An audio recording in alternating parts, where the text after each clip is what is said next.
Ao viver essa decisão do Campeonato Paraense deste ano, no entorno do 7 de setembro, eu lembrei de acontecimentos exatamente nestes primeiros 10 dias de setembro no futebol paraense. Em priscas eras, jogar no dia 7 de setembro era imperioso. Existiam até competições criadas exatamente para isso, uns festivais, lá atrás. Em clássicos Remo e Paysandu, eu lembro um pouco mais para cá de 1993, Série A do Brasileiro. O Remo, inclusive, fez neste ano a sua melhor campanha e foi o ano que começou o tabu. O Remo venceu o Paysandu por 2-1 e o Ageu fez um gol, o Mário César fez outro pelo Clube do Remo. Vitória emblemática em um ano fortíssimo para o Clube do Remo.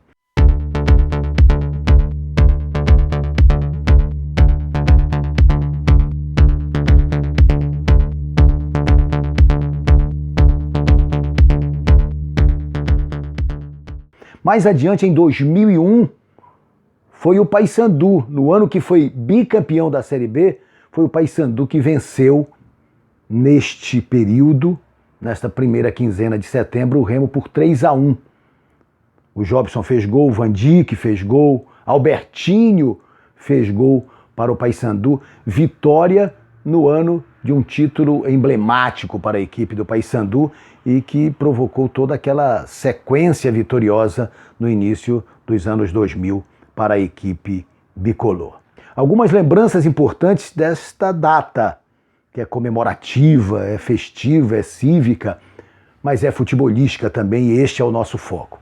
E a partir do momento em que eu comecei a me envolver com futebol, com 11, 12 anos, por exemplo, em 71, no entorno desta data, pelo Campeonato Paraense, o Paysandu venceu o Remo por 1-0 com um gol marcado pelo Bené. Eu lá acompanhando como espectador, nada além, mas já dando pitaco, participando de programações esportivas de rádio. Em 1975, o ano que eu comecei a trabalhar no rádio, eu lembro bem da vitória do Remo por 2-0, exatamente nestes primeiros 10 dias de setembro, né? Neste pacote de Semana da Pátria, digamos assim. O Remo venceu com 2 gols do Alcino. Aliás, fazendo todas essas lembranças, esta volta ao passado, este pacote de memórias, eu gostaria de destacar também que foi exatamente no dia 7 de setembro que eu estreei como narrador. Saudoso e querido Edir Proença, chefe da equipe, resolveu me escalar, me testar no jogo do Remo, o amistoso do Remo, em Castanhal contra o Estrela, num domingo, 7 de setembro de 1986.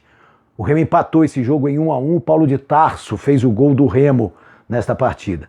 No mesmo dia, um pouco mais tarde, o Paysandu jogou contra o Grêmio, o Campeonato Brasileiro em disputa, e o Paysandu enfrentou o Grêmio no Mangueirão, venceu por 1-0 o gol do Miguelzinho, isso em 1986. E exatamente porque o jogo do Remo começou às 4 e o do Paysandu às 5, eu narrei todo o primeiro tempo do amistoso do Remo em Castanhal. Foi a minha estreia como narrador e lá se vão 34 anos. Competições nacionais, uma vitória sensacional do Paysandu sobre o Flamengo por 2-0 em 1995. O Flamengo tinha, àquela altura, o melhor ataque do mundo, Sávio, Romário e Edmundo. Veio a Belém e sucumbiu diante do Paysandu Esporte Clube. 2-0 para o Papão, gols do saudoso Nuno, o mosqueirense ou moçambicano Nuno, e um golaço do Daniel. 2-0 para o Paysandu, vitória espetacular.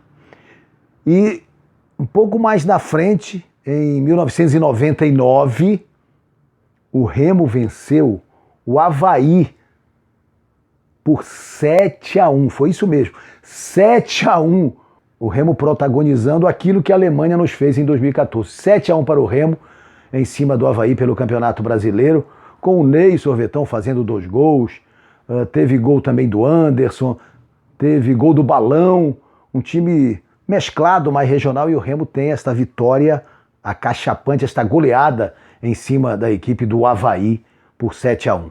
Então, eu acabei lembrando de tudo isso neste pacote de decisão do Parazão em meio à Semana da Pátria, a primeira quinzena, os primeiros 10 dias de setembro. Recordar é viver e vale a pena a gente lembrar vitórias importantes, marcos históricos e até uma lembrança agradabilíssima. Eu nem queria, mas o Dr. Edi insistiu e me transformou em narrador. Histórias do futebol.